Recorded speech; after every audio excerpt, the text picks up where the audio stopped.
Hər vaxtınız xeyir olsun. Allah şəhidlərimizə rəhmət eləsin. Allah qazilərimizə can sağlığı versin. Kamran da adım, jurnalist, bloger, biraz tarixçi. İlk öncə biraz gənclərimizdən danışım, sonra sualım olacaq. Eyni sualım həm qazilərimizə, həm də şəhid ailələrinə. Bu gənclər 65 ölkədən buyurublar öz tarixi vətəninə. Bugün biz Laçındayıq. Xoş gəlmişsiniz vətənimizə.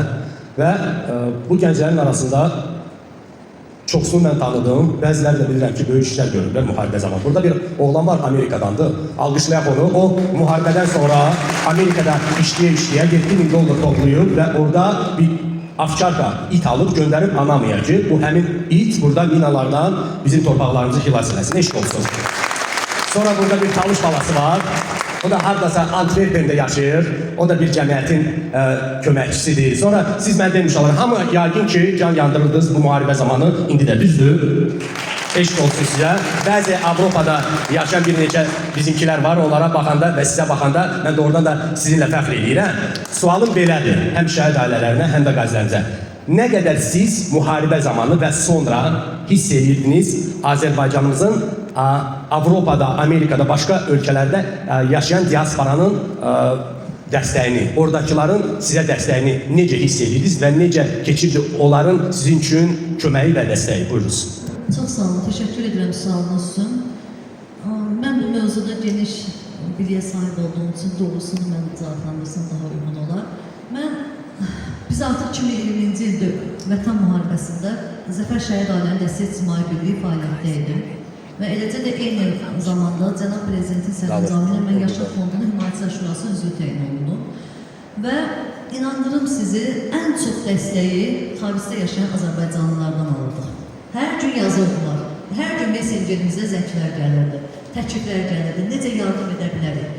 Sadəcə bizim öz təşkilatımızın Kanadada yaşayan həkimlər qrupu, Türkiyədə yaşayan, Almaniyada yaşayan həkimlər qrupu dayanmadan himayəyə götürdükləri ailələr oldu, şəhid ailələri, çox uşaqlı ailələrlə əlaqələri qurdu. Yəni bu böyük bir dəstək idi. Onlar həm də Sevinç xanım, onlar sizə fərdi müraciətləridir, amma yaşam marafonu keçirildi və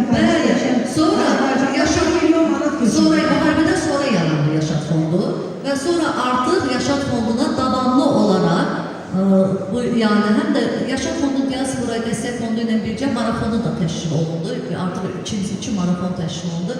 Yəni bu çox böyük bir dəstək idi. Mənəvi dəstək və müharibə gedə-gedə bizə əlaqə quranları demək istəyir. İsveçrədən belə hər yerdən yazırdılar ki, biz nə edə bilərik? Şəhidlərin əmanətləri üçün hansı yardımı göstərə bilərik? Bu vacib deyil ki, hansı bir maddi yardım. Əsas odur ki, onların bizim yanımızda olduğunu hiss edirik. Mən bir detal da vurguluyorum. Biz bu yaxınlarda şəhid övladlarını Amerikaya düşərgəsinə aparmışıq, Arda Universitetinin tərəfdaşlığı ilə. İnanın, heç əvvəlcədən də xəbərdar etməmişdik. Orada eşidən Virginia ştatından, eşidən Azərbaycanlılar, Washington'da içində yaşayan Azərbaycanlılar, sosial mediada paylaşım yaylar kimi yazırdılar. Biz necə görüşə bilərik?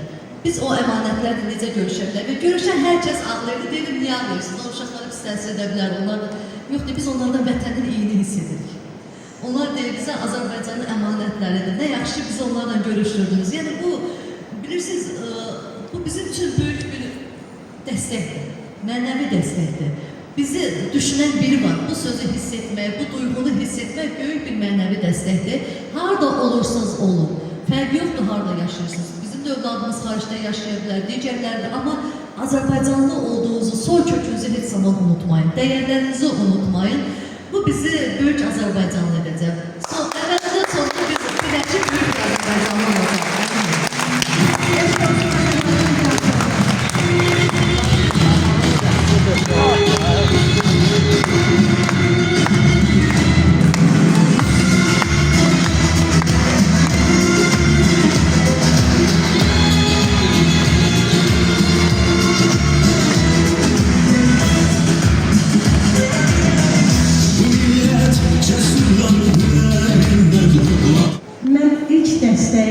Sonralar bildim, yəni o mənəvi dəstəyi Amerikada yaşayan Azərbaycanlı gənclərdən, bir də Türkiyədə yaşayan gənclərimizdən.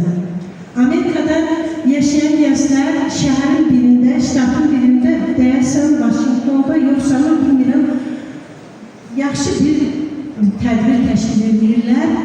Orada erməni diasporunun daha güclü olduğuna görə qadağan qoyurlar keçirməyə. O özlərini gənclər itirir, New York'a zəng edirlər. Oradakı gənclərimizə, bəs bizi burada qoymaqlar tədbiri keçirməyə. Şəhidlərin şəklini asmışdıq, hər şey eləmişdik, qoymaqlar. Orada görür, siz neyinirsiniz? Sağ olsun, hamısı, hər birinizə təşəkkür edirəm. O New York'da yaşayan gənclər tez restoranın birində onu təşkil edirlər. Bütün orada yaşayan Azərbaycanlıların hamısını çağırırlar. O tədbiri yüksək səviyyədə keçirir. Sonralar mən bir ildən sonra bildim ki, gənclərimiz belə bir dəstək ediblər Rəşadın şəhid olduğu günlər. Sonra da Türkiyədə yaşayan gənclərimiz Rəşadın adına İsa süfrəsi təşkil ediblər. Onun imkansız ailələrə hədiyyələr ediblər Rəşadın adına. Yəni, hər birinizə təşəkkür edirəm. Bizim evlatlarımız bir aman uğrunda getdi.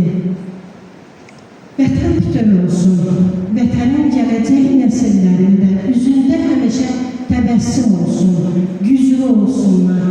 Bizim də bax, bizə də mənəvi dəstək odur. O təsəllidir, sizin üzünüzdəki o gülüşü görmək. Sizin üzünüzdəki gülüşü görəndə mən Rəşadın üzündəki gülüşü görürəm. Sizin sevincinizi görəndə sizin Rəşadın sevincini görürəm. Sizin arzularınıza çatdığınızda Rəşadın arzularına çatdığınızda görürəm. Sağ olun, təşəkkür ederim.